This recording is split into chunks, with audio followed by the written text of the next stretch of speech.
옛날 아주 먼 옛날에 호랑이가 담배를 피우고 산신령이 바둑을 두던 시절보다 조금 더 뒤, 안개가 사시사철 자욱하게 끼어 한치 앞을 분간하기 힘든 깊은 산골 마을이 하나 있었습니다. 이 마을은 험준한 산맥이 병풍처럼 둘러싸고 있어 해가 뜨면 금방 지고 밤이 되면 칠흑 같은 어둠이 깔리는 외진 곳이었는데, 사람들은 이 골짜기를 가리켜 그림자가 길게 눕는 곳이라 하여 장영골이라 불렀습니다. 마을 사람들은 대부분 화전을 일구거나 약초를 캐며 근근히 살아갔으나, 마을 가장 안쪽 대나무 숲이 우거진 언덕 위에는 으리으리한 기와집 한 채가 덩그러니 놓여 있어 지나는 이들의 눈길을 끌곤 했습니다. 그 집은 마을의 다른 초가집들과는 비교도 안 될 만큼 크고 화려했으나 어딘가 모르게 음산하고 서늘한 기운이 감돌아 마을 사람들도 함부로 가까이 가기를 꺼려했습니다. 그곳에는 늙은 의원 한 사람이 살고 있었는데, 그의 나이가 몇인지 어디서 왔는지 정확히 아는 사람은 아무도 없었습니다. 그 기와집의 주인인 늙은 의원은 허리가 굽고 얼굴에는 세월의 흔적인 주름이 깊게 패어 마치 말라 비틀어진 고목나무 껍질과도 같았으나, 눈빛만은 젊은이보다 더 형형하고 날카롭게 빛나보는 사람을 오금저리게 만드는 묘한 기운을 가지고 있었습니다. 그는 십수년 전 이 마을에 처음 들어올 때 커다란 집마차에 알 수 없는 항아리와 무거운 쇠붙이들을 가득 싣고 왔는데, 그 짐들 사이에서 풍기는 냄새가 어찌나 고약하고 비릿한지 짐을 나르던 일꾼들이 코를 막고 도망칠 정도였다는 소문이 돌았습니다. 의원은 마을 사람들과 거의 왕래하지 않고 오직 병을 고치러 오는 환자들만 상대했는데, 죽어가던 사람도 그가 지어준 약 한 첩이면 씻은 듯이 낫는다 하여 인근 고을은 물론 저 멀리 한양에서까지 소문을 듣고 찾아오는 사람들이 줄을 이었습니다. 하지만 그가 약을 짓는 방식이나 재료에 대해서는 철저히 비밀에 붙여져 있었고, 심지어 약을 다리는 냄새조차 맡지 못하게 굴뚝을 높이 올리는 등 괴상한 행동을 일삼았습니다. 이 기묘한 의원의 집에는 돌석이라는 이름의 젊은 머슴 하나가 일을 거들고 있었는데, 돌석은 본래 아랫마을에서 홀어머니를 모시고 살던 효심 깊고 성실한 청년이었습니다. 어머니가 원인 모를 병으로 시름시름 앓아눕자 돌석은 용한 의원에게 약을 얻어 어머니를 살리고자 하는 일념 하나로 제 발로 의원을 찾아가 머슴살이를 자청했던 것입니다. 의원은 처음에 돌석을 거들떠보지도 않았으나, 돌석이 비가 오나 눈이 오나 대문 앞을 지키며 간청하자 마지못해 그를 받아들여 주었습니다. 그러나 의원은 돌석에게 의술을 가르쳐주기는커녕 하루 종일 산에서 톡감을 해오게 하거나 마당을 쓰는 허드렛 일만 시킬 뿐 약방 근처에는 얼씬도 하지 못하게 엄명을 내렸습니다. 돌석은 언젠가는 의원이 마음을 열고 어머니를 고칠 비방을 알려주리라 믿으며 묵묵히 도끼질을 하고 아궁이에 불을 지피는 고된 나날을 견뎌내고 있었습니다. 돌석이 하는 일 중 가장 중요하면서도 고된 일은 의원이 기거하는 안채 뒤편의 별채 아궁이에 불을 떼는 일이었는데, 그 별채에는 의원이 보물처럼 아끼는 거대한 팔괘로가 놓여 있었습니다. 팔괘로는 어른 키보다 훨씬 큰 청동화로로 8면에는 알 수 없는 문양과 짐승의 형상이 정교하게 새겨져 있어 보는 것만으로도 압도감을 주었습니다. 의원은 매일 밤 자정이 넘으면 아무도 들이지 않고 홀로 별채에 들어가 문을 걸어 잠그고는 돌석에게 아궁이의 불길이 절대 꺼지지 않도록 지키라고 명령했습니다. 돌석은 졸린 눈을 비비며 밤새 장작을 밀어 넣어야 했는데, 이상하게도 그 아궁이는 아무리 많은 나무를 집어넣어도 불길이 사그라지지 않고 오히려 더 맹렬하게 타오르며 기이한 소리를 내곤 했습니다. 타닥타닥 나무 타는 소리 사이로 가끔씩 끈적한 액체가 끓는 듯한 소리나 바람 소리 같기도 하고 짐승의 울음소리 같기도 한 기괴한 소리가 들려와 돌석의 등골을 서늘하게 만들었습니다. 별채 굴뚝에서 피어오르는 연기는 여느 집 밥 짓는 연기와는 확연히 달랐는데, 색깔이 거무튀튀하고 냄새 또한 역하고 기름진 것이 마치 고기를 태우는 듯한 악취를 풍겼습니다. 돌석은 처음 그 냄새를 맡았을 때 헛구역질을 하며 코를 감싸쥐었으나, 의원은 태연한 얼굴로 귀한 약재를 다리는 냄새니 함부로 입을 놀리지 말라고 호통을 쳤습니다. 의원의 말에 따르면 그 약은 진시황이 그토록 찾아 헤매던 불로장생의 묘약에 버금가는 영약으로 온갖 산의 진미와 희귀한 약초를 99번 찌고 말려야만 얻을 수 있는 귀한 것이라 했습니다. 돌석은 그 말이 사실이기를 바랐지만 바람이 불 때마다 코끝을 스치는 냄새는 향긋한 약초향이라기보다는 어딘가 불길하고 썩은 내 섞인 기름 냄새에 가까워 의구심을 떨쳐버릴 수 없었습니다. 하지만 어머니를 살려야 한다는 생각에 돌석은 의구심을 억누르며 오늘도 묵묵히 검은 연기가 피어오르는 굴뚝을 바라보며 도끼를 들었습니다. 계절이 바뀌어 찬 바람이 불기 시작하는 늦가을이 되자 의원의 행동은 더욱 비밀스럽고 분주해졌는데 그는 밤낮 없이 별채에 틀어박혀 나오지 않는 날이 많아졌습니다. 가끔 문이 열릴 때면 뜨거운 열기와 함께 숨막히는 비린내가 확 끼쳐 나왔고 의원의 얼굴은 며칠 밤을 새운 듯 뿔하면서도 눈빛만은 광기에 가까운 열망으로 번들거렸습니다. 돌석이 식사를 드리려 문을 두드리면 의원은 신경질적인 목소리로 밥상을 문 앞에 두고 가라고 소리쳤고 빈 그릇을 내올 때는 그릇에 검은 그을음이나 정체불명의 기름기가 묻어 있곤 했습니다. 돌석은 의원이 안에서 대체 무엇을 하고 있는지 궁금해 미칠 지경이었으나 호랑이보다 무서운 의원의 불호령이 두려워 감히 문틈으로 엿볼 엄두조차 내지 못했습니다. 다만 밤새 들려오는 웅웅거리는 화로, 소리와 의원의 중얼거리는 소리가 섞여 돌석의 잠을 설치게 할 뿐이었습니다. 어느 날 밤, 돌석은 아궁이에 넣을 장작이 떨어져 급히 창고로 향했는데 창고 구석에서 의원이 몰래 숨겨둔 것으로 보이는 낯선 항아리들을 발견하게 되었습니다. 그 항아리들은 흙이 잔뜩 묻어 있어 마치 땅속에서 갓 파낸 것처럼 보였고 뚜껑은 밀랍으로 단단히 봉해져 있었으나 미세하게 새어나오는 냄새가 별채 굴뚝의 그 냄새와 똑같았습니다. 돌석이 호기심에 항아리 하나를 들어 흔들어 보니 찰랑거리는 묵직한 액체 소리가 났는데 그 순간 뒤에서 의원의 서늘한 목소리가 들려와 돌석은 쏘스라치게 놀라 항아리를 떨어뜨릴 뻔했습니다. 의원은 언제 나타났는지 소리 없이 다가와 돌석을 노려보고 있었는데 그의 손에는 핏빛처럼 붉은 부적이 들려 있었고 입가에는 비릿한 미소가 걸려 있어 돌석의 심장을 얼어붙게 만들었습니다. 의원은 돌석에게 쓸데없는 것에 신경 쓰지 말고 불이나 잘 지키라며 만약 이 항아리에 손을 댔다가는 네 어머니의 목숨도 장담할 수 없을 것이라고 무시무시한 협박을 남기고 사라졌습니다. 그날 이후 돌석은 의원에 대한 두려움이 더욱 커졌으나 한편으로는 의원이 만드는 약의 정체에 대한 의혹도 눈덩이처럼 불어났습니다. 마을 사람들 사이에서도 흉흉한 소문이 돌기 시작했는데 밤마다 의원의 집 주변에서 도깨비 불을 보았다거나 짐승이 우는 소리를 들었다는 이야기가 심심찮게 들려왔습니다. 개울과 빨래터에 모인 아낙네들은 의원이 산 사람의 간을 빼먹는 구미호라는 둥, 죽은 사람을 살려내어 부리는 강시술사라는 둥, 터무니없는 이야기를 주고받으며 몸서리를 쳤습니다. 돌석이 마을에 내려가면 사람들은 그를 피하거나 흘끔거리며 수군거렸고 친하게 지내던 동네 형님조차 돌석에게 밤길 조심하라며 걱정스런 눈빛을 보냈습니다. 돌석은 그런 소문들이 헛소리라고 믿고 싶었지만 매일 밤 자신이 직접 맞고 듣는 것들이 소문과 전혀 무관하지 않다는 것을 본능적으로 느끼고 있었습니다. 의원의 집 마당에는 커다란 감나무가 한 그루 있었는데 이상하게도 그 나무에는 까치조차 집을 짓지 않았고 가을이 되어 감이 붉게 익어도 쪼아먹는 새 한 마리 날아들지 않았습니다. 떨어진 감들은 바닥에 뒹굴며 썩어가고 그 썩은 내와 별채의 기름 냄새가 섞여 집안 전체를 묘한 악취로 뒤덮었습니다. 돌석은 마당을 쓸 때마다 그 냄새에 머리가 지끈거렸지만 의원은 그 냄새를 오히려 즐기는 듯 숨을 깊게 들이마시며 만족스러운 표정을 짓곤 했습니다. 의원은 가끔 마루에 앉아 멍하니 허공을 응시하곤 했는데 그럴 때면 혼잣말로 이제 얼마 남지 않았어. 조금만 더 있으면 완벽해질 거야. 라고 중얼거리며 주름진 손으로 자신의 얼굴을 쓰다듬었습니다. 돌석은 그 모습이 마치 자신의 늙음을 저주하고 젊음을 갈구하는 악귀처럼 보여 소름이 돋았습니다. 돌석의 어머니 병세는 날이 갈수록 악화되어 이제는 물 한 모금 넘기기도 힘든 지경에 이르렀습니다. 돌석은 의원에게 울며 매달려 제발 약을 좀 써달라고 애원했으나 의원은 아직 때가 되지 않았다며 냉정하게 거절했습니다. 의원은 자신의 대업이 완성되면 그때 비로소 만병통치약이 나올 것이니 그때까지 얌전히 기다리라며 돌석의 간절함을 외면했습니다.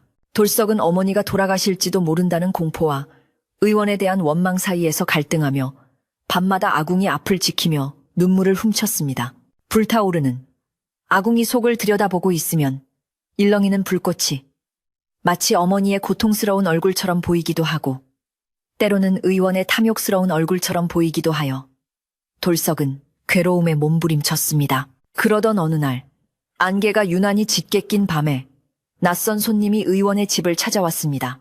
그는 비단 옷을 입고 값비싼 장신구를 치렁치렁 매단 부유해 보이는 노인이었는데 수행원도 없이 홀로 지팡이를 짚고 힘겹게 언덕을 올라왔습니다. 노인은 거친 숨을 몰아쉬며 대문을 두드렸고 의원은 마치 그가 올 것을 미리 알고 있었다는 듯 기다렸다는 표정으로 문을 열어주었습니다. 노인은 의원을 보자마자 넙죽 절을 하며 제발 저를 살려주십시오. 제 전 재산을 다 바쳐서라도 젊음을 되찾고 싶습니다. 라고 애원했습니다. 의원은 묘한 미소를 지으며 노인을 안채로 안내했고 돌석에게는 오늘 밤 특히 불을 세게 떼야 하니 잠시도 눈을 떼지 말라고 신신당부했습니다. 돌석은 그 노인이 의원의 소문을 듣고 찾아온 첫 번째 큰 손님임을 직감했습니다. 그날 밤 별채의 굴뚝에서는 평소보다 더 짙고 검은 연기가 뿜어져 나왔고 역한 기름 냄새가 온 마을을 뒤덮을 정도로 진동했습니다. 돌석은 코와 입을 수건으로 틀어막고 땀을 뻘뻘 흘리며 장작을 날랐는데 별채 안에서는 웅웅거리는 소리와 함께 무언가 끌어넘치는 소리가 끊임없이 들려왔습니다. 의원은 가끔 밖으로 나와 아궁이 불빛에 비친 회중시계를 확인하며 초조한 듯 서성거렸고 안채에 있는 노인은 기대감에 부풀어 잠도 이루지 못하고 방안을 왔다 갔다 하는 그림자가 문창오지에 비쳤습니다. 돌석은 이 모든 상황이 마치 거대한 연극의 서막처럼 느껴졌고 자신이 그 연극의 끔찍한 결말을 향해 달려가는 무대 뒤에 일꾼이 된 것만 같아 불안한 마음을 감출 수 없었습니다. 새벽녘이 되어서야 별채의 문이 열리고 의원이 조그만 병 하나를 들고 나왔는데 그 병 안에는 검붉은 액체가 찰랑거리고 있었습니다. 그 액체는 마치 살아있는 것처럼 병 안에서 소용돌이치며 묘한 빛을 발했고 의원은 그것을 봄을 다루듯 조심스럽게 감싸 안고 안채로 향했습니다. 돌석은 멀리서 그 광경을 지켜보며 저 병 속에 든 것이 과연 사람을 살리는 약일지 아니면 사람을 홀리는 독약일지 의심했습니다. 의원이 안채로 들어가고 잠시 후 노인의 환호성과 함께 덩실덩실 춤을 추는 그림자가 보였고 곧이어 의원의 껄껄거리는 웃음소리가 밤 공기를 가르며 울려 퍼졌습니다. 그 웃음소리는 승리감에 도취된 듯하면서도 어딘가 공허하고 소름 끼치는 구석이 있어 듣는 이로 하여금 등골을 오싹하게 만들었습니다. 다음 날 아침 마을은 발칵 뒤집혔습니다. 의원의 집에서 나온 노인이 들어갈 때와는 땀판으로 허리가 꼿꼿해지고 얼굴에 주름이 펴진 채 활기찬 걸음으로 내려왔기 때문이었습니다. 백발이 성성했던 머리카락은 검은 기운이 돌았고 흐릿했던 눈동자는 총기를 되찾아 마치 20년은 젊어진 듯한 모습이었습니다. 마을 사람들은 노인을 애워싸고 이것이 꿈이냐 생시냐 물었고 노인은 의원을 신해라 칭송하며 자신의 변화를 자랑스레 떠벌렸습니다. 이 소문은 삽시간에 퍼져나가 인근 고을은 물론 먼 지방의 부호들 귀에까지 들어가게 되었고 사람들은 저마다 젊음을 되찾기 위해 재산을 싸들고 의원의 집으로 몰려들 준비를 하기 시작했습니다. 돌석은 노인의 변화를 눈앞에서 목격하고도 믿기지 않아 멍하니 바라보았지만 노인의 눈빛 깊은 곳에 서린 묘한 탁함과 불안감을 놓치지 않았습니다. 의원은 이제 문전성시를 이루는 손님들 때문에 눈코 뜰 새 없이 바빠졌지만 정작 돌석에게는 여전히 약의 비밀을 알려주지 않고 아궁이 불만 지키게 했습니다. 의원의 곳간에는 손님들이 바치고 간 금은 보화와 비단이 쌓여갔고 의원의 표정은 날로 거만해지고 자신만만해졌습니다. 그러나 돌석은 의원이 부자가 될수록 유명해질수록 그 집안을 감도는 공기가 더욱 무겁고 탁해지는 것을 느꼈습니다. 밤마다 별채 쪽에서 들려오는 정체불명의 소리는 더욱 커져갔고 굴뚝에서 나오는 연기는 더욱 검고 끈적해졌으며 마당의 감나무는 완전히 말라 죽어 앙상한 가지만을 남기게 되었습니다. 집안의 쥐나 벌레조차 자취를 감추었고 오직 의원과 돌석 그리고 젊어지기를 갈망하는 욕망에 눈먼 손님들만이 그 음산한 집을 채우고 있었습니다. 돌석의 마음속 의심은 이제 확신으로 바뀌어가고 있었습니다. 그는 어머니의 병을 고치기 위해 이곳에 왔지만 이곳에서 만들어지는 약은 사람을 살리는 약이 아니라 자연의 섭리를 거스르는 사악한 것일지도 모른다는 생각이 머릿속을 떠나지 않았습니다. 의원이 잠든 사이 몰래 별채 근처를 서성이다가 땅에 묻혀있던 깨진 기와장 사이로 흘러나온 검은 기름 웅덩이를 발견했을 때 돌석은 그 냄새가 며칠 전 마을 공동묘지 근처를 지날 때 맡았던 냄새와 똑같다는 것을 깨닫고 전율했습니다. 그것은 약초 냄새도 짐승의 누린내도 아닌 바로 썩어가는 시신의 기름 냄새였던 것입니다. 돌석은 손을 덜덜 떨며 뒷걸음질 쳤고 그 순간 바람이 머탄히 불어 닫힌 별채 문을 덜컹거리게 만들었습니다. 밤이 깊어지자 의원은 다시 별채로 들어가 문을 걸어 잠갔고 돌석은 아궁이 앞에 앉아 타오르는 불꽃을 멍하니 바라보았습니다. 불꽃은 춤을 추듯 일렁이며 돌석에게 무언가 말하려는 듯 했지만 돌석은 귀를 막고 싶을 만큼 두려움에 휩싸여 있었습니다. 어머니를 살리겠다는 효심 하나로 버텨온 시간들이었지만 이제 그 효심마저도 이 끔찍한 진실 앞에서는 무력하게 느껴졌습니다. 돌석은 자신이 지금 돕고 있는 일이 얼마나 무서운 죄악인지 가늠조차 할 수 없었지만 당장 도망치기에는 어머니의 병세가 너무 위중했고 의원의 위세가 너무 컸습니다. 그는 그저 이 긴 밤이 빨리 지나가고 아침이 오기를 그리고 이 모든 것이 악몽이기를 기도할 뿐이었습니다. 하지만 마을로 몰려오는 마차바퀴 소리는 점점 더 커져만 갔고 욕망에 눈먼 사람들의 발길은 끊이지 않았습니다. 의원의 집 대문 앞에는 순번을 기다리는 사람들로 장사진을 이루었고 그들은 서로 먼저 들어가겠다고 아우성을 쳤습니다. 그 소란스러움 속에서도 의원의 집 굴뚝에서는 끊임없이 검은 연기가 피어올라 하늘을 뒤덮었고 그 연기는 마치 살아있는 뱀처럼 꿈틀거리며 마을 전체를 집어삼킬 듯 옥죄어 왔습니다. 돌석은 그 연기를 바라보며 앞으로 닥쳐올 거대한 재앙을 예감하며 마른 침을 삼켰습니다. 이 평화롭던 산골 마을에 그리고 자신의 운명에 씻을 수 없는 검은 그림자가 드리워지고 있음을 뼈저리게 느끼면서 말입니다. 어느덧 달조차 구름에 가려 보이지 않는 칠흑 같은 밤. 돌석은 아궁이에 마지막 장작을 던져 넣으며 긴 한숨을 내쉬었습니다. 불길은 장작을 집어삼키며 더욱 거세게 타올랐고 별채 안에서는 의원의 기괴한 주문 소리가 낮게 깔리기 시작했습니다. 돌석은 무릎을 껴안고 앉아 내일은 용기를 내어 마을 어귀에 사는 지혜로운 삼신 할매를 찾아가 보리라 다짐했습니다. 그 할매라면 이 기이한 일들에 대해 무언가 알고 있을지도 모른다는 한 가닥 희망을 품은 채 돌석은 무거운 눈꺼풀을 감지 못하고 밤을 지새웠습니다. 밖에서는 부엉이 우는 소리가 처량하게 들려오고 바람은 창호지를 흔들며 누군가의 울음소리 같은 소리를 내고 있었습니다. 이장에게 문전박대를 당하고 나온 돌석은 마을 어귀의 정자나무 아래 주저앉아 눈먼 사람들을 보며 가슴을 쳤습니다. 마을 사람들은 이미 의원의 현란한 말솜씨와 눈앞에 보이는 거짓된 젊음에 홀려 돌석의 진심 어린 경고를 그저 시기심 어린 헛소리로 치부해버리고 말았습니다. 그들은 돌석을 향해 네가 의원님 덕을 못 보더니 배가 아파서 그러는구나라며 비아냥거렸고 심지어 돌석의 어머니 약값이라도 보태주려는 의원의 자비심을 모욕하지 말라며 삿대질까지 해댔습니다. 돌석은 진실이 거짓에 묻히고 악의가 선의로 둔갑하는 기막힌 현실 앞에서 말문이 막혀버렸고 그저 멍하니 하늘만 올려다보며 탄식할 뿐이었습니다. 하늘은 무심하게도 푸르렀지만 돌석의 눈에는 그 푸른 하늘마저도 검은 기름 연기에 가려져 잿빛으로 보일 따름이었습니다. 하지만 의원의 집안에서 벌어지는 일들은 돌석의 우려보다 훨씬 더 끔찍하고 기이한 방향으로 흘러가고 있었습니다. 약을 복용하고 회춘했다던 손님들의 모습이 시간이 지날수록 점점 괴상하게 변해가기 시작한 것입니다. 처음에는 팽팽해진 피부와 검은 머리카락에 가려 보이지 않았으나 자세히 들여다보면 그들의 피부는 마치 밀랍 인형처럼 부자연스럽게 번들거렸고 표정은 굳어있어 웃고 있어도 눈은 웃지 않는 기괴한 형상이었습니다.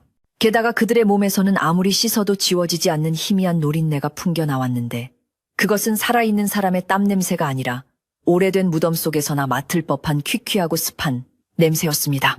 돌석은 그들에게 밥상을 차려줄 때마다 코를 찌르는 악취에 숨을 참아야 했지만 정작 본인들은 그 냄새를 맡지 못하는지 태연하게 고기 반찬을 탐욕스럽게 씹어 삼켰습니다. 그러던 중 의원의 집에서 가장 오랫동안 머물며 많은 약을 복용했던 최 부자라는 거상에게서 사단이 나고야 말았습니다. 그는 돈으로 젊음을 샀다고 거드름을 피우며 매일 밤 연회를 즐겼는데 어느 날 아침 식사를 하던 도중 갑자기 비명을 지르며 얼굴을 감싸 쥐고 쓰러졌습니다. 하인들이 놀라 달려가 보니 최 부자의 팽팽했던 얼굴 피부가 마치 낡은 벽지가 뜯어지듯 갈라지기 시작했고 그 갈라진 틈 사이로 붉은 피 대신 검고 끈적한 진물이 흘러나오고 있었습니다. 최 부자는 거울을 보여달라고 고래고래 소리를 질렀으나 하인들은 차마 그 흉측한 몰골을 보여줄 수 없어 거울을 숨기고 벌벌 떨기만 했습니다. 의원은 소식을 듣고 급히 달려왔으나 당황하는 기색은커녕 오히려 귀찮다는 듯 혀를 차며 하인들을 물렸습니다. 그는 고통스러워하는 최 부자에게 다가가 이것은 묵은 허물을 벗고 새살이 돋아나는 과정이니 조금만 참으면 환골탈태하여 더욱 젊어질 것이오라고 태연하게 거짓말을 늘어놓았습니다. 최 부자는 그 말을 믿고 싶어 고통 속에서도 고개를 끄덕였지만 그의 눈빛은 이미 공포로 가득 차 흔들리고 있었습니다. 의원은 최 부자를 별채의 은밀한 방으로 옮기라고 지시하고는 돌석에게 아무도 접근하지 못하게 지키라고 엄명을 내렸습니다. 돌석은 신음소리가 새어나오는 방, 문 앞을 지키며 안에서 벌어지는 일이 결코 치유의 과정이 아님을 뼈저리게 느꼈습니다. 그날 밤 돌석은 호기심과 두려움을 억누르며 몰래 문틈으로 별채 방안을 엿보았습니다. 방 안의 광경은 지옥도 그 자체였는데 의원은 최 부자의 갈라진 피부 사이로 흘러나오는 검은 기름을 헝겊으로 닦아내며 그것을 다시 그릇에 모으고 있었습니다. 최 부자는 이미 사람의 형상을 잃어가고 있었는데 얼굴의 반쪽이 흘러내려 뼈가 드러날 지경이었음에도 불구하고 의원이 건네는 검은 약물을 받아 마시며 살려달라고 애원하고 있었습니다. 돌석은 입을 틀어막고 주저앉고 말았는데 의원이 그 기름을 모으는 이유가 그것을 다시 정제하여 약으로 쓰기 위함이라는 것을 직감했기 때문입니다. 죽은 자의 기름으로 만든 약이 산 사람을 다시 죽은 자와 같은 상태로 만들고 그 부산물을 다시 약으로 쓰는 끔찍한 순환이 이곳에서 벌어지고 있었던 것입니다. 의원 자신 또한 그 저주에서 자유롭지 못해 보였는데 그는 밤이 깊어지면 아무도 없는 마당에 나가 허공에 대고 중얼거리는 버릇이 생겼습니다. 그래. 조금만 더 있으면 된다. 너희들의 원한은 내 젊음이 되어 갚아질 것이다. 라며 마치 보이지 않는 누군가와 대화를 나누는 듯 했습니다. 돌석은 어둠 속에서 의원의 주위를 맴도는 희미한 그림자들을 본 것 같은 착각에 빠지곤 했는데 그것들은 바람에 날리는 나뭇잎 같기도 하고 고통에 일그러진 사람의 얼굴 같기도 했습니다. 의원의 눈은 점점 더 투배지고 광기로 번들거렸으며 손은 수전증 환자처럼 덜덜 떨리면서도 약을 다리는 국자만은 놓지 않았습니다. 그는 이미 의술을 펼치는 의원이 아니라 악귀에게 영혼을 잠식당한 꼭두각시나 다름없어 보였습니다. 돌석은 이제 더 이상 지체할 수 없다고 판단했습니다. 단순히 말로만 해서는 마을 사람들을 설득할 수 없으니 의원의 사악한 행각을 증명할 수 있는 확실한 물증을 찾아내야만 했습니다. 그는 삼신할매가 했던 말을 떠올리며 의원이 약재료를 구하는 출처를 반드시 밝혀내리라 다짐했습니다. 의원은 주기적으로 한밤중에 진마차를 끌고 산 너머로 사라지곤 했는데 돌석은 그날 밤 목숨을 걸고 의원의 뒤를 밟기로 결심했습니다. 달빛조차 구름에 가린 캄캄한 밤, 돌석은 낫 한 자루를 허리춤에 차고 숨죽여 의원의 마차 뒤를 쫓았습니다. 의원의 마차가 향한 곳은 예상대로 마을 사람들이 조상들을 모셔둔 공동묘지 근처였습니다. 하지만 의원은 묘지 입구가 아닌 묘지 뒤편의 인적 드문 야산으로 마차를 몰았습니다. 그곳에는 겉보기에는 평범한 헛간처럼 보이지만 입구가 자물쇠로 굳게 잠겨있는 낡은 건물이 하나 있었습니다. 의원은 주위를 살피더니 품에서 열쇠를 꺼내 문을 열고 안으로 들어갔습니다. 돌석은 풀숲에 몸을 숨기고 헛간 쪽으로 기어가 나무 판자 틈새로 안을 들여다보았습니다. 헛간 안에는 수십 개의 항아리가 도열해 있었고 한쪽 구석에는 흙투성이가 된 삽과 곡괭이들이 어지럽게 널려 있었습니다. 그러나 돌석을 경악하게 만든 것은 그 항아리들이 아니었습니다. 헛간 한쪽 벽면에 수북이 쌓여 있는 것은 다름 아닌 낡은 수의 소이들과 장신구들이었습니다. 그것들은 흙이 잔뜩 묻어 있었고 개 중에는 아직 썩지 않은 머리카락이 엉겨 붙어 있는 비녀나 아이들이 신다 묻어준 것으로 보이는 작은 집신들도 섞여 있었습니다. 돌석은 그 물건들을 보자마자 심장이 솟는 듯한 충격을 받았습니다. 그것들은 분명 마을 사람들이 죽은 가족을 묻으며 함께 넣어주었던 부장품들이었습니다. 의원은 단순히 시신을 훼손한 것을 넘어 마을 사람들의 조상 묘를 파헤치고 그 시신을 훔쳐다가 기름을 짜내고 있었던 것입니다. 의원은 헛간 안에서 항아리 뚜껑을 열고 상태를 확인하며 만족스러운 듯 웃음을 터뜨렸습니다.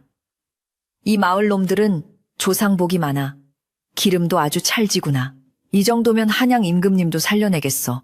그의 입에서 나온 말은 패륜적이고 끔찍하기 그지없었습니다. 돌석은 분노로 온몸이 떨려 당장이라도 뛰어들어가 의원의 멱살을 잡고 싶었지만 그랬다가는 개죽음을 당하고 진실 또한 영원히 묻힐 것이 뻔했습니다. 그는 이를 악물고 참으며 이 끔찍한 현장의 증거물을 하나라도 챙겨가야겠다고 생각했습니다. 의원이 항아리를 정리하느라 잠시 등을 돌린 사이 돌석은 헛간 뒷문 쪽에 썩은 나무 판자를 조심스럽게 뜯어냈습니다. 겨우 손 하나 들어갈 틈이 생기자 그는 손을 뻗어 손에 잡히는 대로 물건 하나를 낚아챘습니다. 그것은 흙과 기름때가 묻은 옷가락지였는데 자세히 보니 안쪽에 작은 글씨가 새겨져 있었습니다. 돌석은 그것을 품에 깊숙이 감추고 숨소리조차 내지 않으려 입을 틀어막은 채 다시 풀숲으로 몸을 숨겼습니다. 잠시 후 의원이 헛간 문을 잠그고 마차에 오르자 돌석은 안도의 한숨을 내쉬며 땀으로 범벅이 된 이마를 닦았습니다. 마을로 돌아오는 길, 돌석은 품속의 옷가락지를 만지작거리며 곰곰이 생각에 잠겼습니다. 이 가락지는 분명 3년 전 돌아가신 마을 훈장님의 부인이 평생 끼고 다니시던 것이었습니다. 훈장님은 부인을 끔찍이 아껴 돌아가실 때 가락지를 함께 묻어주었다고 눈물로 이야기했었는데 그것이 지금 돌석의 손에 들려있다는 것은 의원이 훈장님 부인의 묘까지 파헤쳤다는 명백한 증거였습니다. 마을 사람들은 의원을 신처럼 떠받들고 있지만 자신들이 먹고 바른 약이 실은 자신들의 어머니, 아버지, 아내의 시신을 훼손하여 만든 것이라는 사실을 알게 된다면 어떤 반응을 보일까요? 다음 날 아침 마을은 의원의 집에서 열리는 대규모 연회 준비로 떠들썩했습니다. 의원은 자신의 의술이 완성 단계에 이르렀음을 자축하며 마을 사람들에게 무료로 특별히 제조한 보약을 나눠주겠다고 공표했습니다. 사람들은 공짜 보약이라는 말에 혹하여 아침 일찍부터 의원의 집마당으로 구름처럼 몰려들었습니다. 그들은 서로 먼저 약을 받겠다고 줄을 서며 아수라장을 이루었고 그들의 얼굴에는 탐욕과 기대감이 뒤섞인 기묘한 홍조가 떠 있었습니다. 돌석은 그 광경을 멀리서 지켜보며 오늘이 바로 모든 것을 끝낼 날임을 직감했습니다. 돌석은 집으로 달려가 장롱 깊숙한 곳에 숨겨두었던 낡은 보자기를 꺼냈습니다. 그 안에는 어젯밤 훔쳐온 옷가락지와 며칠 전 아궁이 재 속에서 찾아낸 타다 남은 뼈 조각, 그리고 머리카락 뭉치가 들어있었습니다. 돌석은 이것들을 보자기 안에 단단히 싸매고 다시 한번 삼신 할매의 오두막을 찾았습니다. 할매는 돌석이 내미는 증거물들을 보며 비통한 표정으로 고개를 끄덕였습니다. 드디어 때가 왔구나. 네가 짊어진 짐이 무겁겠지만 오늘 네가 나서지 않으면 이 마을은 영영 귀신들의 소굴이 되고 말 것이다. 할매는 돌석의 어깨를 두드리며 용기를 불어넣어 주었습니다. 할매는 돌석에게 한 가지 비책을 더 알려주었습니다. 사람들이 모인 자리에서 의원의 실체를 폭로할 때 단순히 말과 증거물만으로는 부족할 수 있으니 팔괘로에 불을 끄고 그 안에 든 것을 사람들 눈앞에 쏟아부어야 한다고 했습니다. 팔괘로 안에 기름이 햇빛을 보면 본래의 추악한 모습으로 돌아가고 그 안에 갇힌 원혼들이 형체를 드러낼 것이라 했습니다. 그것은 돌석에게도 큰 위험이 따르는 일이었지만 더 이상 물러설 곳이 없는 돌석은 결연히 고개를 끄덕였습니다. 정오가 가까워 오자 의원의 집 마당은 발 디딜 틈 없이 사람들로 가득 찼습니다. 마당 한가운데에는 단상이 마련되었고 그 위에는 의원이 화려한 비단 옷을 입고 거만하게 앉아 있었습니다. 그의 옆에는 커다란 술동이처럼 생긴 항아리가 놓여 있었는데 그 안에는 의원이 밤새 정제한 불로장생주가 찰랑거리고 있었습니다. 사람들은 꿀꺽 침을 삼키며 의원의 입이 열리기만을 기다렸습니다. 의원은 사람들을 둘러보며 만족스러운 미소를 지었고 마침내 자리에서 일어나 손을 들어 올리며 연설을 시작하려 했습니다. 자, 어리석은 중생들아. 내가 너희에게 영원한 젊음을 선사하노라.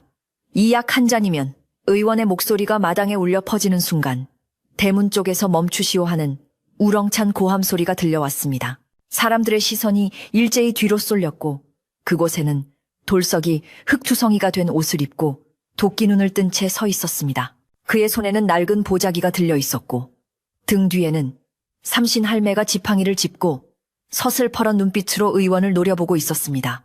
의원의 얼굴이 일순간 굳어졌지만 이내 비웃음을 흘리며 미친 머슴놈이 또 행패를 부리는구나. 저놈을 끌어내라. 라고 소리쳤습니다.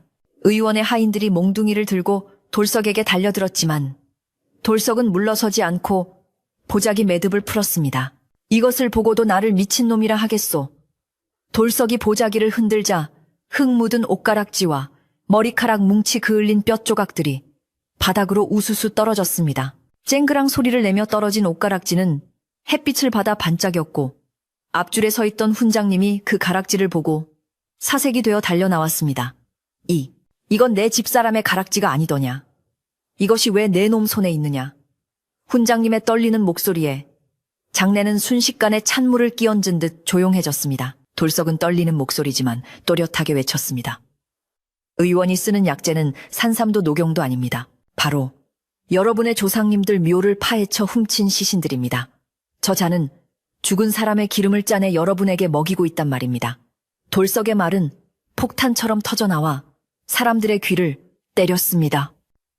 사람들은 믿을 수 없다는 표정으로 의원과 돌석을 번갈아 쳐다보았고 웅성거리는 소리는 점점 커져 거대한 파도처럼 일렁이기 시작했습니다. 의원은 당황하여 얼굴이 불그락푸르락해졌지만 저놈이 도둑질을 하다 들키니 헛소리를 하는 것이다 라고 끝까지 발뺌하며 악을 썼습니다. 하지만 그때 별채 쪽에서 끔찍한 비명소리가 들려왔습니다. 그것은 어제 방에 갇혔던 최 부자의 목소리였습니다. 방문이 부서질 듯 덜컹거리더니 마침내 문짝이 떨어져 나가고 최 부자가 기어서 밖으로 나왔습니다. 그의 모습은 그야말로 충격적이었는데 얼굴에 살점이 녹아내려 눈, 코, 입의 형체를 알아볼 수 없었고 몸에서는 검은 기름이 줄줄 흘러내리고 있었습니다. 뜨거워, 뜨거워. 내 몸속에 귀신들이 있어. 최 부자는 짐승 같은 소리를 내며 마당을 기어다녔고 그 흉측한 모습을 본 사람들은 비명을 지르며 뒤로 물러났습니다. 돌석은 이 혼란을 틈타 단상 위로 뛰어 올라갔습니다. 의원이 그를 막으려 했지만 돌석은 날쌔게 몸을 피하고 옆에 놓인 불로 장생주 항아리를 발로 걷어찼습니다. 항아리가 와장창 깨지면서 검은 액체가 사방으로 튀었는데 그 액체가 바닥에 닿자마자 치익 하는 소리와 함께 썩은 내가 진동하며 검은 연기가 피어올랐습니다. 그 연기 속에서 희미하게 사람의 얼굴 형상들이 나타났다. 사라지기를 반복하자 사람들은 공포에 질려 바닥에 주저앉거나 도망치기 시작했습니다. 이것은 더 이상 의술이 아니라 명백한 요술이자 저주였음이 만천하에 드러나는 순간이었습니다. 의원은 자신의 비밀이 드러나자 광분하여 품에서 단도를 꺼내 돌석에게 달려들었습니다. 네, 이놈 감히 내 대업을 망치다니. 죽어라. 의원의 눈은 붉게 충혈되어 있었고 입가에는 거품까지 물고 있었습니다. 돌석은 뒷걸음질 치며 주춤했지만 삼신 할매가 던진 팥주머니가 정확히 의원의 얼굴을 강타했습니다. 악 의원은 얼굴을 감싸쥐고 비틀거렸고 그 틈을 타 돌석은 별채 아궁이를 향해 전력 질주했습니다. 모든 악의 근원인 팔괘로를 파괴해야만 이 저주를 끝낼 수 있다는 생각뿐이었습니다. 돌석이 별채 문을 박차고 들어가자 거대한 팔괘로는 혼자서 맹렬하게 불타오르고 있었습니다. 아궁이 속의 불길은 마치 살아있는 것처럼 넘실거렸고 솥뚜껑은 덜썩거리며 금방이라도 폭발할 듯 요동치고 있었습니다. 돌석은 주변에 있던 물동이를 들어 아궁이에 뿌리려 했지만 불길은 물을 튕겨내며 오히려 더 거세게 타올랐습니다. 그냥 물로는 안 된다. 사람의 마음이 담긴 맑은 물이어야 해.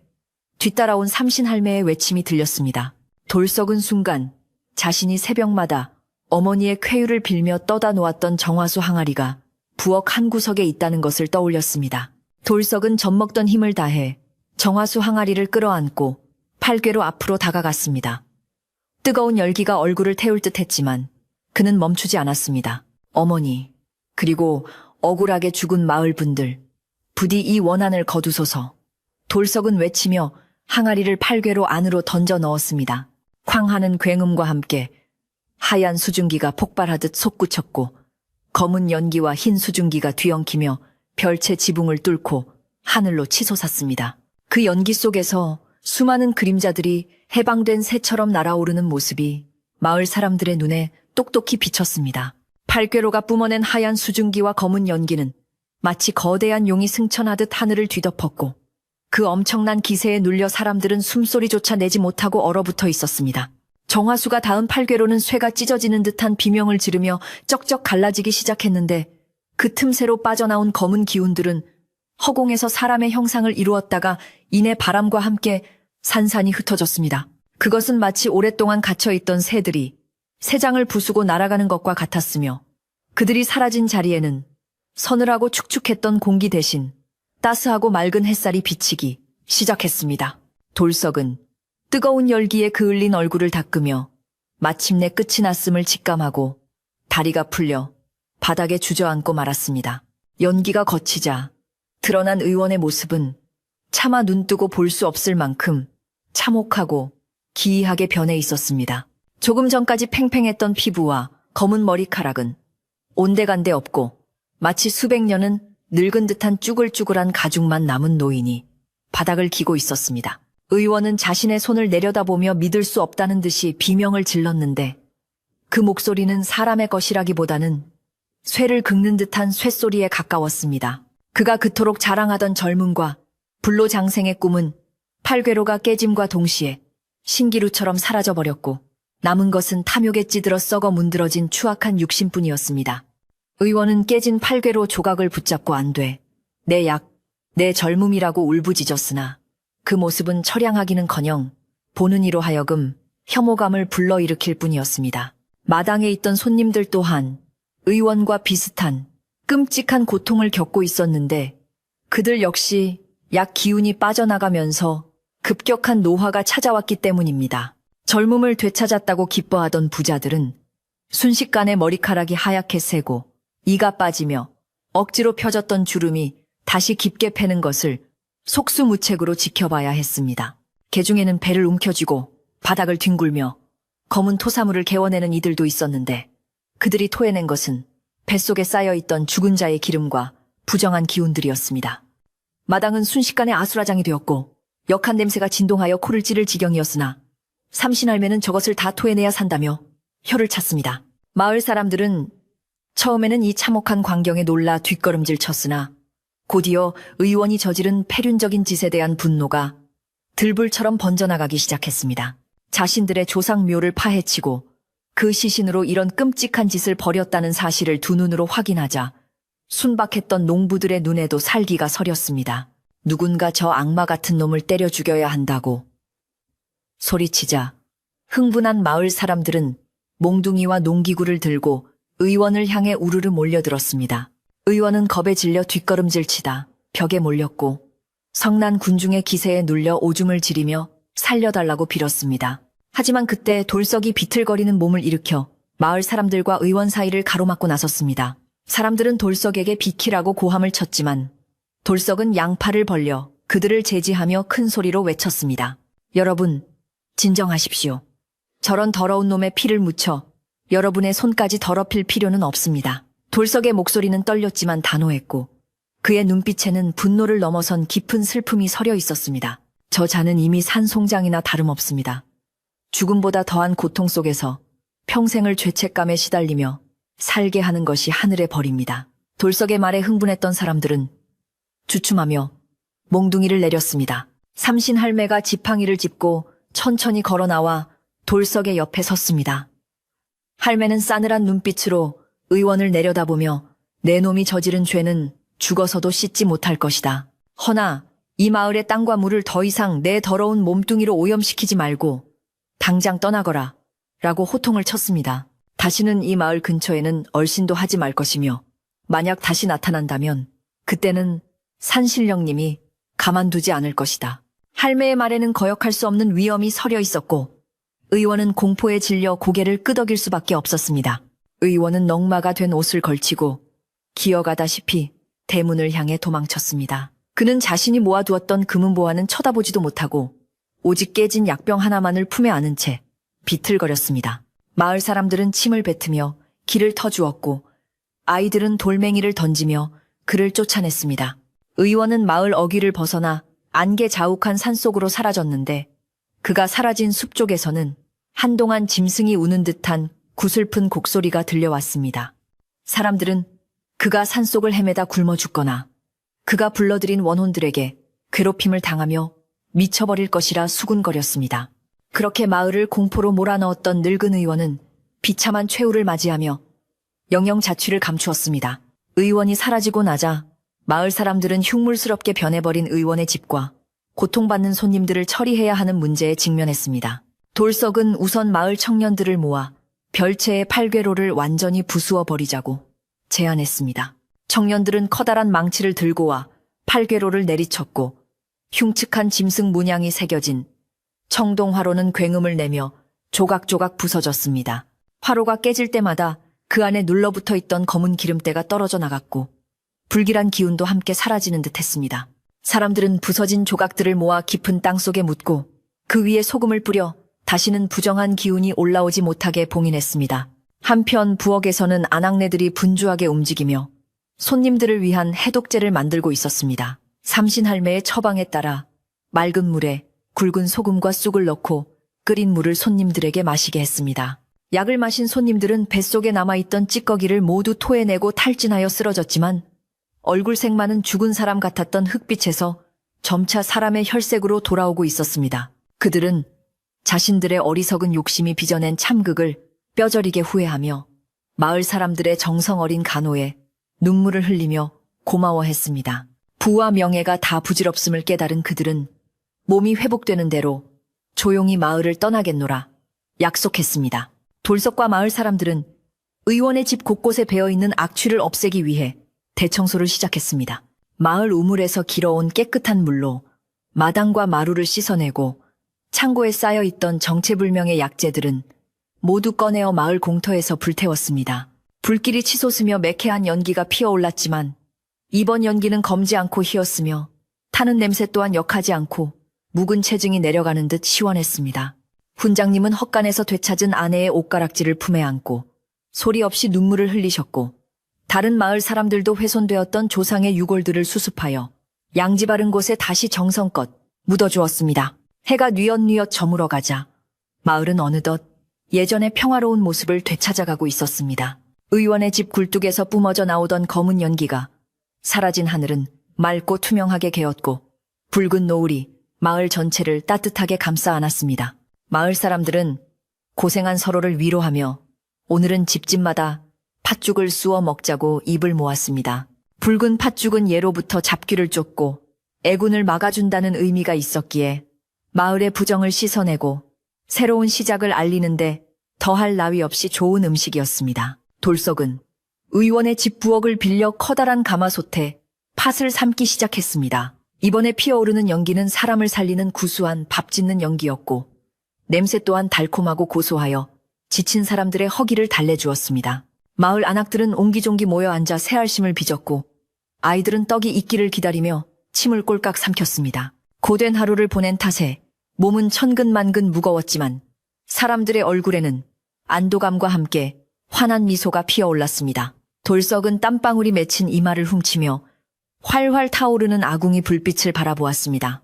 이제 이 불은 탐욕의 불이 아니라 생명을 키우는 따뜻한 불이었습니다. 어둠이 완전히 내려앉고 마을 곳곳에 호롱불이 켜지자 마을 회관 마당에는 멍석이 깔리고 잔치 아닌 잔치가 벌어졌습니다. 뜨끈한 팥죽 한 그릇씩을 받아든 사람들은 후후 불어가며 맛있게 먹었고 그동안 억눌려왔던 불안과 공포를 이야기꽃으로 풀어내며 털어버렸습니다. 손님들 중 기운을 차린 몇몇도 자리에 합석하여 자신들이 가진 돈과 폐물을 내놓으며 마을의 피해를 보상하겠다고 제안했습니다. 마을 사람들은 처음에는 사양했으나 그들의 진심 어린 사과를 받아들이고 그 돈으로 마을 제방을 쌓고 서당을 고치는 데 쓰기로 합의했습니다. 돌석은 팥죽 한 그릇을 정성스럽게 담아들고 삼신 할매에게 다가갔습니다. 할매는 뱃마루에 앉아 밤하늘을 올려다보고 있었는데 돌석이 다가오자 빙그레 웃으며 그릇을 받아들었습니다. 욕봤다 돌석아. 내 덕분에 이 마을이 살고 죽은 귀신들도 하늘 풀고 갔다. 할매의 칭찬에 돌석은 얼굴을 붉히며 고개를 숙였습니다. 아닙니다. 할매가 도와주지 않으셨으면 저는 아무것도 못했을 겁니다. 돌석은 진심으로 감사를 표했습니다. 할매는 돌석의 손을 잡으며 이제 집에 가서 어미를 보살피거라. 네, 효심이 하늘에 닿았으니 좋은 일이 있을 게다. 라고 덕담을 건넸습니다. 돌석은 할매의 말을 듣고 급히 집으로 달려갔습니다. 며칠 동안 의원의 집에 묶여 있느라 어머니를 제대로 돌보지 못했다는 죄책감이 밀려왔기 때문입니다. 사리문을 열고 들어서자 놀랍게도 방 안에서 어머니가 일어나 앉아있는 그림자가 비쳤습니다. 돌석이 방문을 열자 어머니는 패숙하지만 한결 맑아진 얼굴로 돌석을 맞이했습니다. 어머니 몸은 좀 어떠세요? 돌석이 와락 달려들어 어머니를 앉아 어머니는 거친 손으로 아들의 등을 쓸어주며 말했습니다. 네가 가져다준 약초 달인 물을 마시고 한숨 푹 잤더니 몸이 한결 가볍구나. 이제 살 것 같다.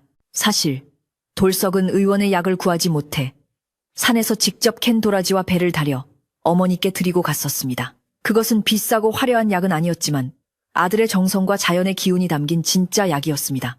돌석은 의원의 헛된 욕망이 빚어낸 가짜 불로장생. 약보다 투박하지만 진심이 담긴 이 약초물이 어머니를 살렸음을 깨닫고 하염없이 눈물을 흘렸습니다. 어머니는 영문도 모른 채 우는 아들을 토닥여 주었고 돌석의 작은 초가집에는 오랜만에 따뜻한 온기가 감돌았습니다. 밤이 깊어지자 마을은 다시 본래의 고요함을 되찾았습니다. 며칠 밤낮을 괴롭히던 비명소리와 짐승 울음소리는 온데간데 없고 풀벌레 우는 소리와 바람이 대나무 숲을 스치는 소리만이 들려왔습니다. 의원의 집터는 텅 비어 을씨년스러웠지만 그곳을 감싸고 있던 나쁜 기운은 깨끗이 씻겨 내려가 더 이상 무섭게 느껴지지 않았습니다. 마을 사람들은 문을 걸어 잠그지 않고도 편안하게 잠자리에 들었고 며칠 밤을 설쳤던 탓인지 머리를 베개에 대자마자 깊은 잠에 빠져들었습니다. 돌석은 어머니가 잠드신 것을 확인하고 밖으로 나와 평상에 누웠습니다. 밤하늘에는 별들이 보석처럼 쏟아질 듯 박혀 있었고 달빛은 은은하게 마을을 비추고 있었습니다. 돌석은 밤하늘을 바라보며 자신이 겪었던 지난 며칠간의 일들이 마치 긴 악몽처럼 느껴졌습니다. 하지만 손끝에 남아있는 굳은 살과 흙냄새는 그 모든 것이 현실이었음을 말해주고 있었습니다. 그는 이제 더 이상 누군가의 머슴이 아닌 당당한 약초꾼으로서 살아갈 내일을 꿈꾸며 눈을 감았습니다. 바람이 불어와 돌석의 머리카락을 부드럽게 쓰다듬고 지나갔습니다. 그것은 마치 억울함을 풀고 떠난 영혼들이 돌석에게 전하는 마지막 인사 같기도 했습니다. 마을을 휘감고 돌던 안개도 서서히 걷히고 장영골에는 평온하고 깊은 밤이 찾아왔습니다. 모든 것이 제자리를 찾은 이 밤, 오직 자연의 순리만이 조용히 흐르고 있을 뿐이었습니다. 아침 해가 장영골 산마루 위로 붉게 솟아오르자 그동안 마을을 짓누르던 무겁고 습한 안개가 씻은 듯이 걷히기 시작했습니다. 밤새 마을 사람들의 마음을 졸이게 했던 어둠과 공포는 아침 햇살과 함께 산산이 부서져 사라졌고 대신 그 자리에는 눈부시게 맑고 투명한 하늘이 펼쳐졌습니다. 의원의 집 굴뚝에서 뿜어져 나오던 매캐한 검은 연기가 사라지자 오랫동안 맡을 수 없었던 상쾌한 흙내음과 싱그러운 풀 냄새가 바람을 타고 마을 곳곳으로 퍼져나갔습니다. 나뭇잎에 맺힌 아침 이슬은 보석처럼 반짝였고 어디선가 날아온 종달새가 청아한 목소리로 지저귀며 새로운 날이 밝았음을 알렸습니다. 마을 사람들은 방문을 활짝 열고 밖으로 나와 가슴 깊이 맑은 공기를 들이마시며 살아있음의 기쁨을 만끽했습니다. 지난밤의 소동으로 난장판이 되었던 의원의 집 마당에도 따스한 햇볕이 내리쬐었습니다. 흉측하게 변해버린 몰골로 밤새 끙끙 앓던 손님들은 날이 밝자 하나둘씩 정신을 차리기 시작했는데 비록 얼굴에는 깊은 주름이 다시 패고 머리는 하얗게 새었지만 그 눈빛만은 전보다 훨씬 편안하고 맑아 보였습니다. 억지로 젊음을 붙잡으려다 잃어버릴 뻔했던 생명의 소중함을 깨달은 그들은 거울 속에 비친 자신의 늙은 얼굴을 어루만지며 비로소 안도의 한숨을 내쉬었습니다. 그들은 자신들을 죽음의 문턱에서 구해준 돌석과 마을 사람들에게 몇 번이고 고개를 숙여 감사하다는 인사를 전했습니다. 부와 명예가 아무리 높다 한들 자연스럽게 늙어가는 평범한 삶보다 귀하지 않다는 값진 교훈을 얻은 것입니다.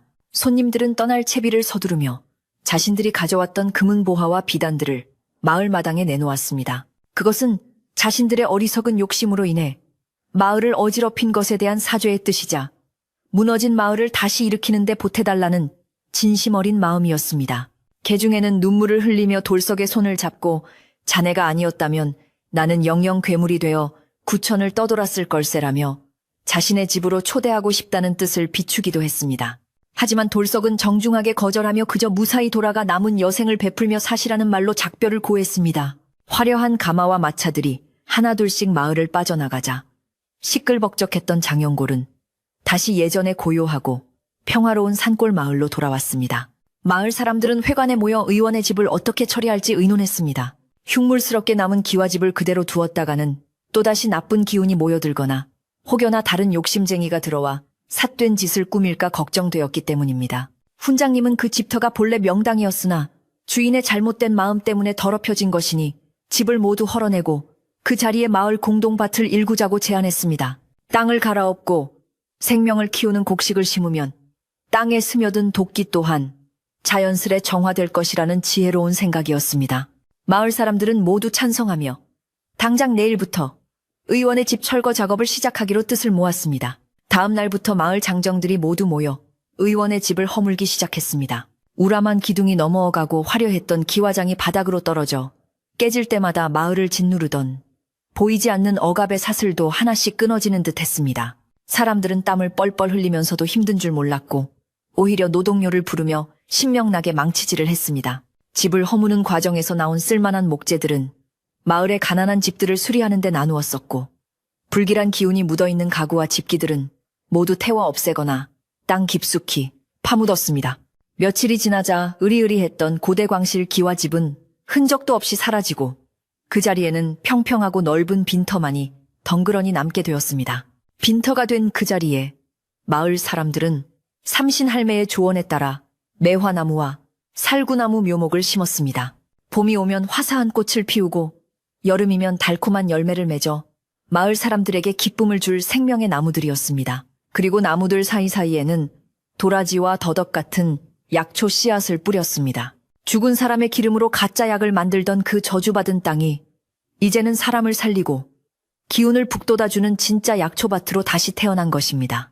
돌석은 묘목에 물을 주며 언젠가 이 나무들이 자라 숲을 이루면 지난날의 끔찍했던 기억도 아름다운 꽃향기에 묻혀 잊히기를 간절히 바랐습니다. 돌석의 어머니는 돌석의 지극정성 어린 보살핌 덕분에 하루가 다르게 건강을 회복했습니다. 비록 병세가 깊었던 탓에 예전처럼 밭일을 거들 만큼 기운이 넘치지는 않았지만 혼자서 거동하고 밥을 짓는 데는 무리가 없을 정도로 좋아졌습니다. 어머니는 햇마루에 앉아 따스한 햇볕을 쬐며 바느질을 하거나 돌석이 산에서 캐온 나무를 다듬으며 소소한 일상의 행복을 누렸습니다. 돌석은 그런 어머니의 모습을 볼 때마다 억만금을 주고도 살 수 없는 것이 바로 이런 평범한 하루라는 사실을 뼈저리게 느꼈습니다. 모자가 마주 앉아 된장찌개 하나를 놓고 먹는 저녁 밥상은 임금님의 수라상 부럽지 않은 꿀맛이었습니다. 돌석은 이제 더 이상 남의 집 머슴이 아니었습니다. 그는 의원의 집에서 겪은 일을 교훈 삼아 사람을 살리는 참된 의술과 약초에 대해 공부하기로 결심했습니다. 하지만 그는 돈을 벌기 위한 의술이 아니라 마을 사람들의 아픔을 덜어주고 건강을 지켜주는 소박한 약초꾼이 되기를 원했습니다. 그는 틈날 때마다 삼신할매를 찾아가 산과 들에 널린 풀과 나무들의 쓰임새를 배우고 자연의 이치에 순응하며 사는 법을 익혔습니다. 삼신할매는 돌석의 기특한 마음을 알고 자신이 평생 익혀온 약초에 관한 지식과 비법을 아낌없이 전수해 주었습니다. 돌석은 스펀지가 물을 빨아들이듯 할매의 가르침을 흡수하며 점차 어엿한 신만이이자 마을의 약손으로 성장해 나갔습니다. 어느덧 매서운 겨울바람이 잦아들고 얼어붙었던 계곡물이 녹아 졸졸 흐르는 봄이 찾아왔습니다. 의원의 집터에 심었던 매화나무 묘목에서도 수줍은 듯 연분홍 꽃망울이 터지기 시작했고 마을 들녘에는 아지랑이가 피어올라 따스한 기운을 전했습니다. 마을 사람들은 겨우내 움츠렸던 어깨를 펴고 밭을 갈고 씨를 뿌리며 한 해 농사를 시작했습니다. 소쟁기질 소리와 농부들의 힘찬 고함 소리가 산골짜기에 울려 퍼지자 죽음의 그림자가 드리워졌던 장영골은 다시금 생명력 넘치는 활기찬 마을로 변모했습니다. 돌석도 지게를 지고 산으로 올라가 겨우내 땅속에서 기운을 머금은 봄나무를 캐며 구슬땀을 흘렸습니다. 마을에는 새로운 변화도 생겨났습니다. 의원의 사건 이후 마을 사람들은 서로를 더욱 아끼고 챙기는 끈끈한 정이 생겼습니다. 누구네 집에 숟가락이 몇 개인지 알 정도로 가깝게 지내며 기쁜 일이 있으면 함께 웃고 슬픈 일이 있으면 함께 울어주었습니다.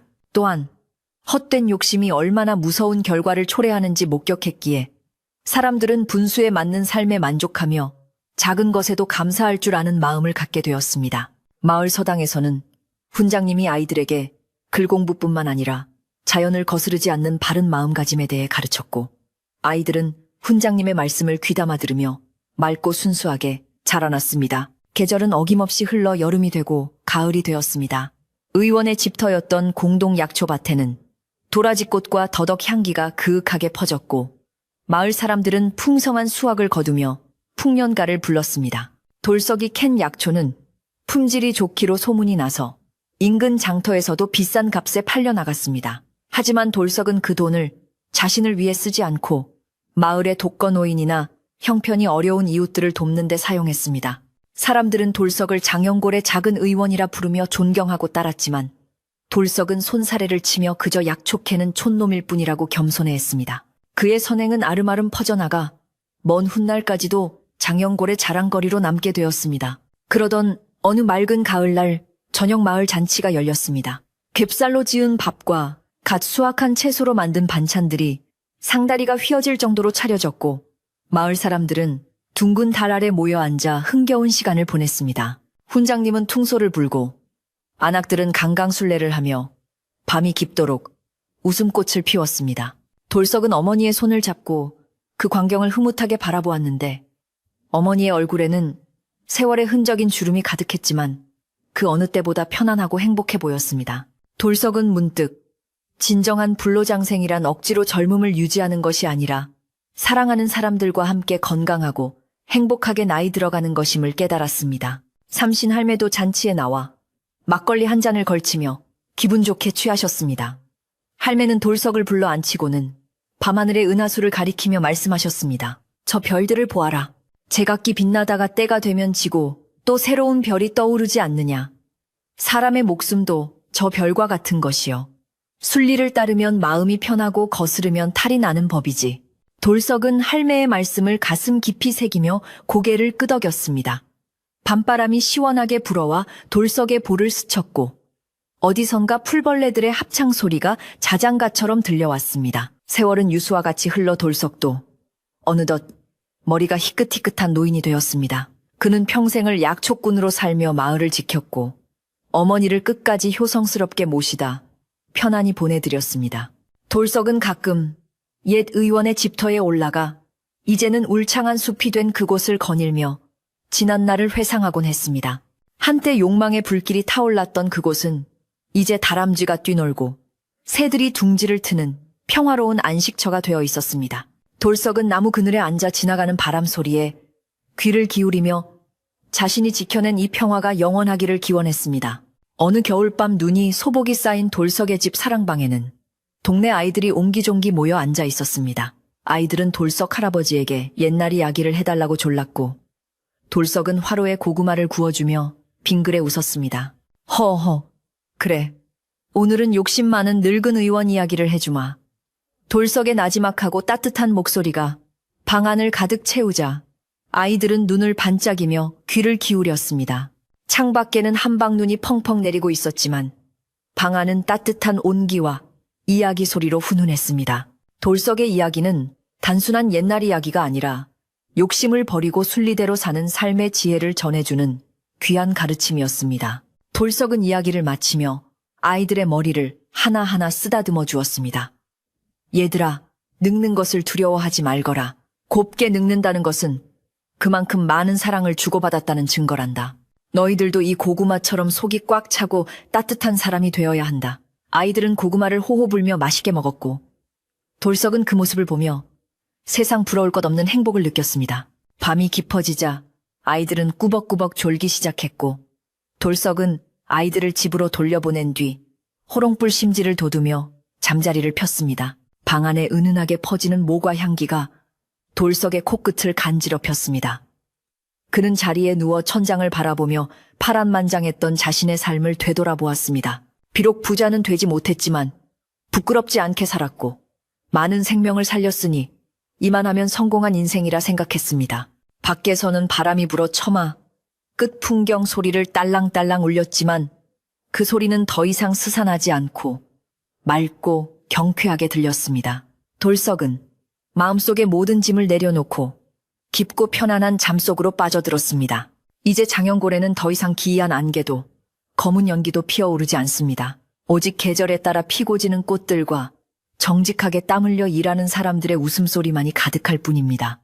혹시 여러분도 늙지 않는 약을 찾아 헤매고 있지는 않나요? 그렇다면 기억하세요. 진정한 젊음은 얼굴의 주름을 없애는 것이 아니라 마음속의 욕심을 비우고 오늘 하루를 감사하며 사는 것에 있다는 것을요. 밤이 깊었습니다. 창밖에는 달빛이 교교하게 흐르고 세상은 고요한 침묵 속에 잠겨 있습니다. 오늘 밤 여러분의 꿈속에는 욕망의 불길 대신 따뜻한 평화의 등불이 켜지기를 바랍니다. 돌석이 지켜낸 장영골의 맑은 바람이 여러분의 머리맡에도 불어와 근심 걱정 모두 씻어내고 편안한 안식을 주기를 기원합니다. 예지이야기는 여기서 끝을 맺습니다. 긴 이야기 들어주셔서 고맙습니다. 부디 이 이야기가 여러분의 잠자리에 작은 위로가 되었기를 바라며 모두들 꿈 없는 깊은 잠 주무시길 바랍니다. 안녕히 주무십시오.